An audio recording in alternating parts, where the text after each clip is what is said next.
Hi guys, welcome back to my channel. It's me again, and welcome to this Chanel 2026 spring summer video where we're going to talk about the collection. It's a warm, beautiful day. There's a bit of a breeze, so I thought I would sit outside, but it then became super sunny. So we're going to talk about the Chanel collection. I'm looking at the palm tree over there. It's just like rustling in the wind.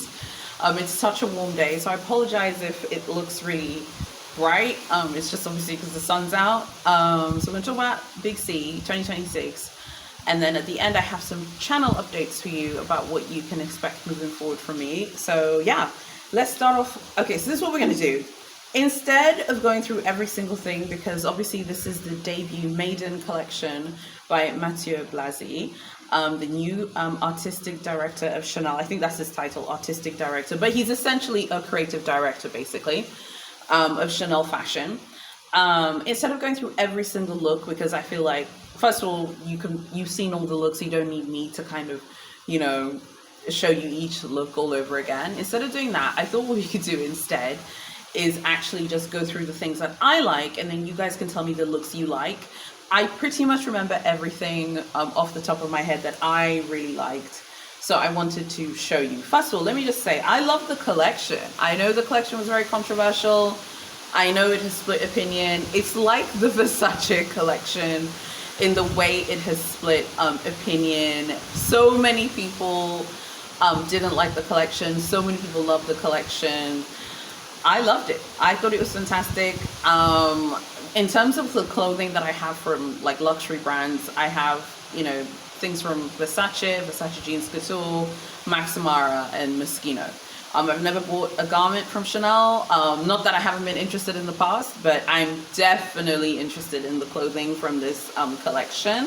So let's start off with one of the pieces that has gone the most viral, and it is the Chanel Charvet shirt. I believe this is what Nicole Kidman was wearing to the show.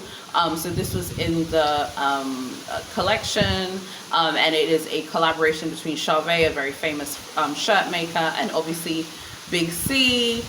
I mean, I just thought it was fantastic. I think if you have a chest like mine, it can be really hard to wear shirts because you're struggling to like get the buttons to close without gaping holes.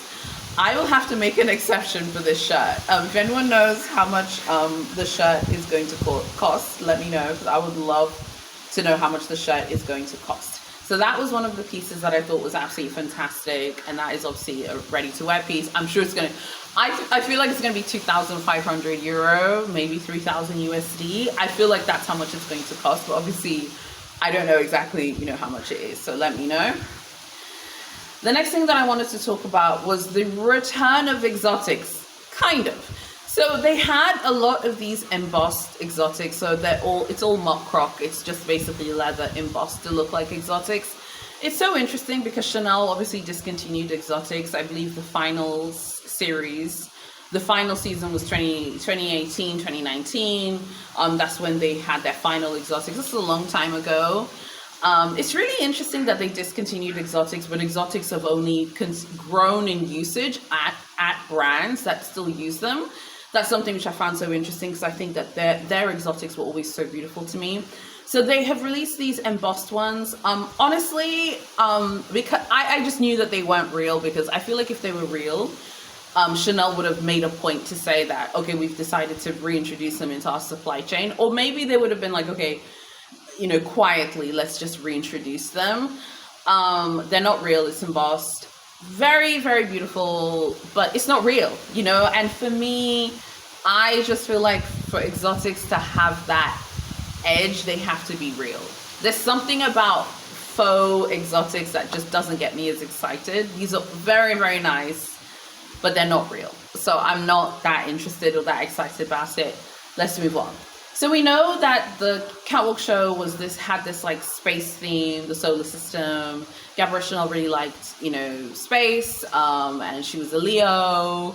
And then also Chanel have that fine jewelry line, I think it's called Comet. So obviously Comet's in French. So there's always been like a space theme, like with the brand. They've always been into space. So yeah, you know, I thought that the space theme was really cool. I don't know which one is your favorite planet. I feel like Saturn has always been my favorite planet. I think the planets are really dope. I think it's cool how they like featured the planets essentially in the collection. I thought that all of that was absolutely fantastic. So while I love the set design, I thought the set design was absolutely sensational. I thought the space themed Minaudieres were absolutely incredible. There's this like troll piece here. It's a Minaudieres troll piece from the 2026 collection. It's a globe. I believe it has all of the constellations of the stars on it. Again, looks like it literally can just fit stardust. Okay. It's tiny. It doesn't, I don't think you could fit a phone. Honestly, I don't think you could fit lip gloss in there. It looks very small, but super cute. There's this other one here as well, which also kind of has that space theme, and that's a Minaudieres. Again, very, very small. I think it also has the constellations of the stars on it as well. I, again, just loved it. I thought it was sensational, and I really enjoyed it. And I just had to show you guys that one as well. So that was something that I really enjoyed. I also really just love the look, the look of the clothing in terms of like the dresses. There definitely was like a 1920s silhouette to the dressing. Like it wasn't like particularly fitted. They were looser. It was a looser kind of mood and vibe. There were some outfits that were similar to outfits that Gabrielle Chanel herself wore, which I thought was a nice way to give a tribute to her. The styling of the show, I think, is maybe what has kind of made some people feel like it's not a Chanel show. I have to say, like, there are a lot of criticisms about the Versace show from me as well, but now Versace have uploaded the show and the looks on the website, but with styling, which has helped me kind of see a little bit of where the new designer for Versace is going. I think that these Chanel, the collection, once you see it styled in the boutique and merchandise, and once you see it merchandised, I beg your pardon, and once you see it styled, I think you might see the clothes differently. But I really like the look of the clothing. The brothers who own this brand, they know what they want. I can see a lot of people online saying that this isn't Chanel, this isn't Chanel. The family that has owned this brand for more than a century wants this. Okay, this is a business first and foremost. It's not a romantic endeavor where we, you know, sing Gabrielle Bonner Chanel's praises every day. It's a business that needs to make money in order to survive and needs to be profitable and needs to be successful. They obviously see something in the numbers of Chanel, which is why they have hired Matthieu Blazy to work for them. Because if they wanted the status quo, they could have just kept it. They could have just kept Double V. And Double V was a great designer. She was fantastic and great. She worked by Karl Lagerfeld's side. But I think it's also worth a lot of people, like, for us to remember as well. And obviously, I wasn't alive in 1983 when Karl Lagerfeld got the job from one of the W brothers.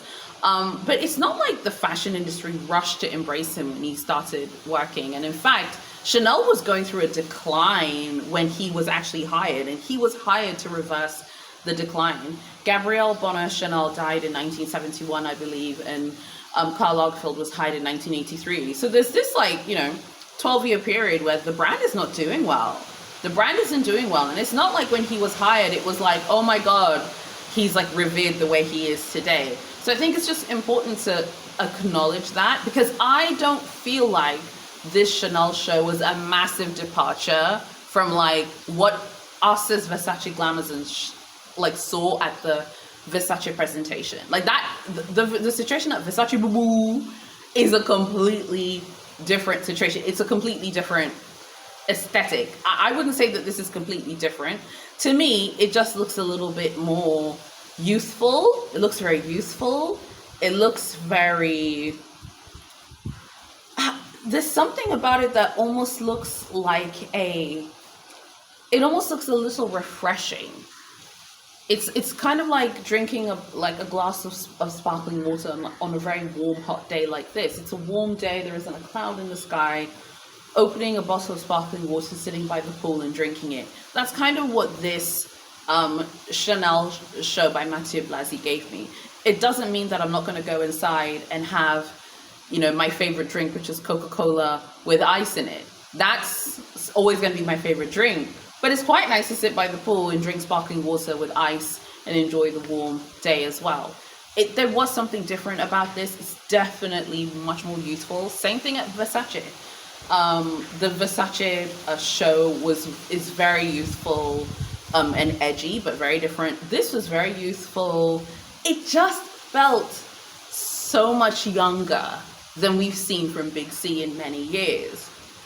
I saw a really interesting comment on TikTok. Someone was saying that Chanel, obviously, this is what people are saying. I'm not saying I agree with this, but someone was saying that Chanel clearly thinks that they are a grandmother brand. Again, it's not me saying it. I'm just repeating what people are saying. And they want to shed that. They want to shed that skin. I definitely think that the message that Chanel has given is, this isn't your mother's Chanel. This is not your mother's Chanel. This is a Chanel for a new generation. However, your mom, your aunt can still get some threads in this Chanel, for sure, and can still get some gums, you know what I mean? Can still pick up some bits and bobs, and can definitely still find herself in this Chanel too. I do get that vibe of, this isn't your mother's Chanel, and it's a controversial take. It worked for Tiffany. They did that campaign, not your mother's Tiffany. Everyone got upset, but their sales went up. So I need everyone who's moaning about Big Tiffany, boo-boo, where are you? Because her sales went up. So obviously it worked. Will the sales go up for Chanel? Let's see. They're two really important markets for this collection. The Asian markets, so China, Japan, South Korea, Vietnam, Thailand, Singapore, just to name a few countries that are super important for Big C. So just to recap, like I said, China, Japan, South Korea, Vietnam, Singapore, Thailand, those are a few markets that are super important. And then the Middle Eastern markets, so the UAE, Kuwait, Qatar, those markets are also very important as well, in addition to Europe and North America too, but definitely Asia and the Middle East.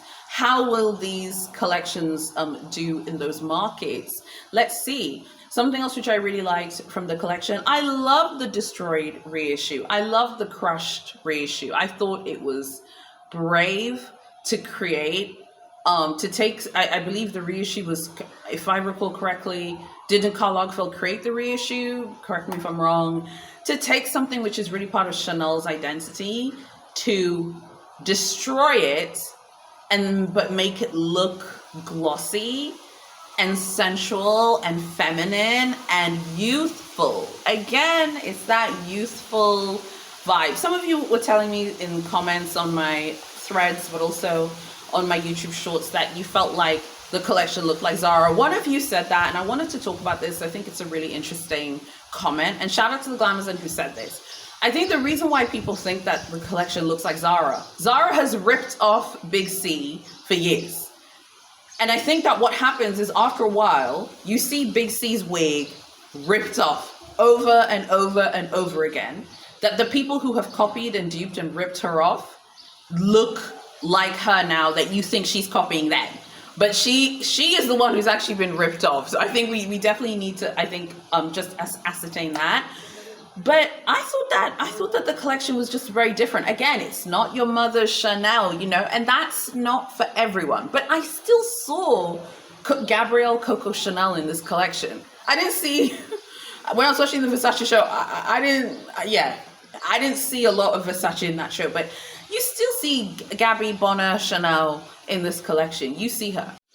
And I do think that you see the brand, and I think if anything, you see Coco Chanel more as an individual woman in this collection versus the Chanel house codes, you know, which I don't even know if the phrase house codes or house symbols means anything anymore.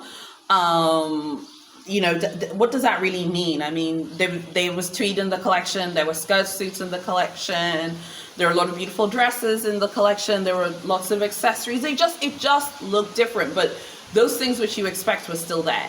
It is impossible for anyone to top what Karl Lagerfeld did at Fendi or Big C. He was a big Fendi for 54 years, it was a Big C for 38 years-ish. That is so much loyalty, right? And that is years and decades to create an aesthetic that people have fallen in love with. But I think we do ourselves all a disservice if we don't allow the new creative directors to move on from Karl Lagerfeld. And I say this as someone who loved Karl Lagerfeld Chanel. You can still see his influence with the big, over-the-top, super glamorous shows. But I think it's time for everyone to, you know, respect what Karl Lagerfeld did. God rest him. But he died in 2019, you guys, many years ago now. You know, so it's time for, you know, it's time, it's 6 years ago now. It's time for everyone to move on, and not to, I don't think it's fair to hold Matthieu Blazy hostage to things Karl Lagerfeld did many years ago when he had 38 years to really refine his aesthetic for Big C and for Fendi, you know, to a lesser extent as well. You know what I mean? So I think this is a very interesting debut. I think, you know, I think something else I thought was really interesting is one of the top executives at Chanel, Bruno Pavlovsky. It's understood in the business world that he's kind of like the voice for the brothers, because we know that they're very private. And then obviously you have Lena Nair, who's like the CEO of Big C. So anything that Lena Nair and Bruno Pavlovsky say, they are like the voices of the brothers. So anything they say, it's like, it's safe to assume that the brothers think what they're saying, right? And I thought it was really interesting. He did an interview, I think, with a French media outlet. I think it was last year or this year, one of the two. I think it was during my hiatus. I don't remember when exactly. I think it was last year, actually. And I think he was talking about how, you know, he made it really clear that they're going to give Matthieu Blazy time. This isn't going to be like, oh, he's going to work for a short period of time or whatever. They're going to give him time to build his vision. I think that's really great. He's going to need many seasons and to really show clients, present clients, but also new clients, his vision. I know that, you know, there's been a lot of chatter in Chanel forums and Chanel groups and stuff that, you know, that this isn't the Chanel that they want and things like that. But I think, guys, like, there's a limit to how many tweed skirt suits can you have? You know, even for me as a Versace Glamazon, I have to admit that there's a limit to how many tops with Medusa heads on it that I can see every single season. You do have to see new things in order to feel inspired, and you do need to see a new vision. I think it was very beautiful, very glamorous. I know it's going to cost an absolute fortune, all of the garments. I thought the reissued flat bag, I thought that was so brave to take something from the Chanel world to destroy it and make it glamorous and cool and edgy and youthful. I think it takes courage, and I like people who are courageous. I like people who go against the grain, and to me, it's very rebellious. I think that's what I think that's what I like about it. Gaby Chanel was a rebel herself. She never married, she never had children, she was kind of doing her own thing, honey, running around, living her life. You know, she was being her. She did her. And she marched to the beat of her own drum. And I think that the crushed flaps kind of symbolize that kind of rebellious joie de vivre that she had. I think it's really cool. I really liked it. She didn't live life by anyone else's rules. And she didn't do what women in those days, women of her, like, you know, stature, were expected to get married and have kids and settle down. She didn't do that. She was like, hey, I'm Gucci, I'm going to do me. And even today, women are still expected to get married, settle down, and have kids. So I like that he wasn't constrained by all of these rules of what Big C's wig should be like. I liked it. I thought it was great. Let me know what you guys thought of the collection. If you're going to be pre-ordering anything, let me know. I think this will be one of the very few collections I'll be able to see in store. So I'm very, very excited to hopefully see this in the boutique. Yeah, really, really nice. I want to know how much the shirt is, because I definitely would be interested. I'm just super curious to know how much the shirt is. So let me know what you think about that as well. All right, so I wanted to tell you guys now about some of my sort of channel updates and things that you guys can look forward to moving on. I haven't talked about the channel in some time, just a bunch of things that I wanted to kind of update you on. Everyone doesn't watch every single video, so I thought I would just mention it at the end here versus filming a separate video. Okay, so let's talk about what is going to be going on with this channel. Well, first of all, since becoming a mother, it's been a huge adjustment, obviously, for me. But a few days ago, I was in the countryside for a family church event, and I took Sinai. We had to take a flight to another part of the country. So that was like my son's first trip on a plane. My childcare provider came with me, but it was tough. You know, it was a huge learning experience. You know, he was like crying on the plane and stuff. And I was telling her like, oh my God, when we go on a Europe trip, he's really going to be crying, you know? So organizing the Europe trip. So yeah, that will be happening in a few months. So I have to organize so much. I have to organize visas. I have to organize passports. So it's a long process, but it's coming together now. So that'll be in a few months' time. So stick around for that, because I will have lots of videos for that. But also I've been thinking about like, I've been watching my previous like Paris videos, and I feel like, I don't know, I feel like if I'm successful at Big H, I will make sure to email you guys first, those of you on the email newsletter, and I won't film 10 million videos about it, and I'll definitely tell you what my offer is. I think at minimum, if I get a Birkin or Kelly, I will make sure to run here. First of all, I'll tell the email newsletter subscribers first, and then I'll come on maybe the community tab and say, hey guys, I managed to get a Birkin or a Kelly. I won't like keep it in suspense if I'm successful, because I'm also delulu already, assuming that I'm going to be successful. My husband's like, let's assume we're successful so it actually happens. Because I feel like I've been watching a lot of people's like, you know, Europe content, Big H content. I don't want to wait, and I don't want to watch 6 videos. If you've gone to Big H and you were successful, I don't want to watch like 6 videos to know if you were successful at Big H or not. Like, I want you to like tell us quick. So I think if I'm successful at Big H, I will always film the video once I'm back in Tanzania, but I'll make sure to share the information like I got a Kelly or I got a Birkin, watch the video. And if I don't tell you I got a Birkin or Kelly, it's safe to assume I've been dragged. Because I would definitely say, you know, if I did. Okay, so that's the first one. So I think you can basically expect to see those videos in the new year, let's say, like after Christmas, because I expect to basically travel in a few months' time. So stick around for that, because I think you really enjoy those videos. I have playlists. I have like High Glamours on in Paris. I have that playlist. So anytime I'm in Europe or in Paris, I'll update that. So that's the first channel update I want to give.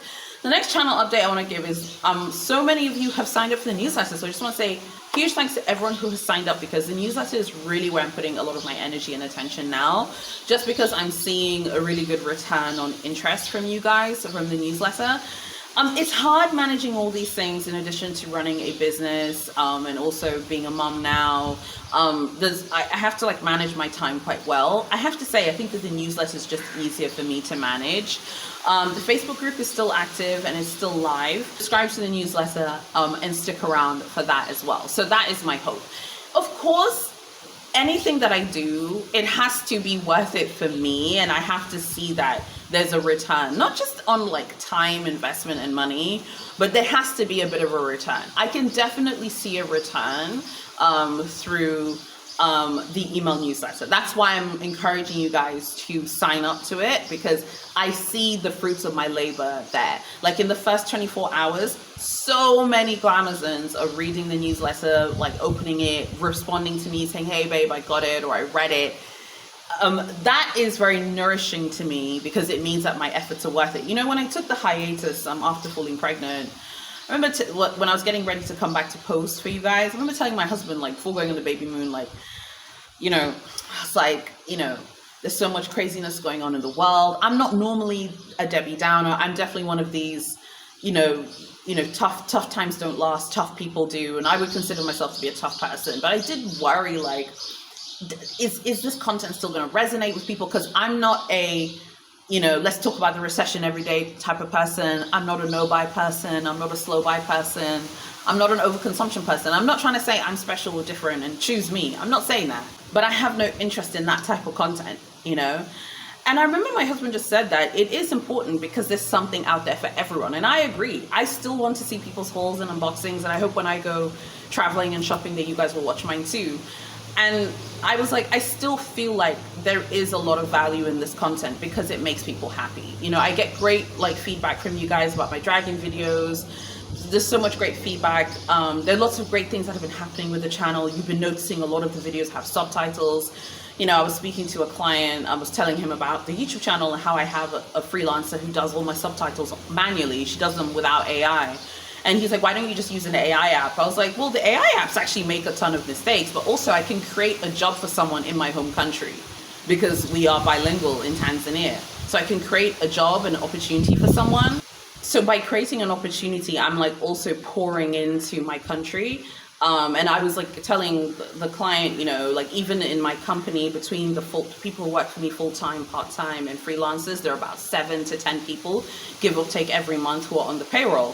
So I think that's much more powerful than just automating everything, and you're not actually producing anything, you're not creating anything, just everything goes into a machine and you don't create opportunities for other people. So I think that has been a really positive thing as well with the channel. The fact that she's made all these subtitles, and that's allowed me to use the English subtitle file to subtitle into other languages. And I found that when I did that, actually more people from other countries will watch my channel. Whereas when I don't have subtitles on my channel, less people actually watch from other cultures and so on and so forth. So yeah, really excited about all the things that you guys are going to go see. There's so much going on here with me as well, just like finding the balancing act between my business and like motherhood. That's also been an interesting balance. We're gonna be moving into a new office. We're gonna be hiring lots of new people for Christmas. November and December tends to be busy times for me. Even right now, we've just hired like 3 people who are working as temps for us. So I'm very busy doing that. I also have to make a decision by Christmas whether I'm going to open a new store for one of my businesses, like a physical store, and go back to retail, which I was talking to my husband about it, and he's like, your dragging videos are all about retail, and you might be going back. And I'm like, yeah, I know, I might be going back. I haven't made the decision yet, probably do that at Christmas time. And then also the giveaway, which will be happening during Christmas time. By the end of the year, the giveaway should also be happening. So if you sign up for the merch that will be coming out, you'll be automatically enrolled in the giveaway as well. So I really hope you stick around. There's just so much fun stuff. All the videos you know and love, the dragging videos will be there. And yeah, I just hope that you guys stick around for what's to come towards the final portion of 2025 and also for 2026. I couldn't wait, and I can't wait, and I can't wait to share it with you all. So thank you so much for watching. If you have any questions, drop them below. Like, comment, share, and subscribe. God bless you all. I'll see you in my next video. I'm out.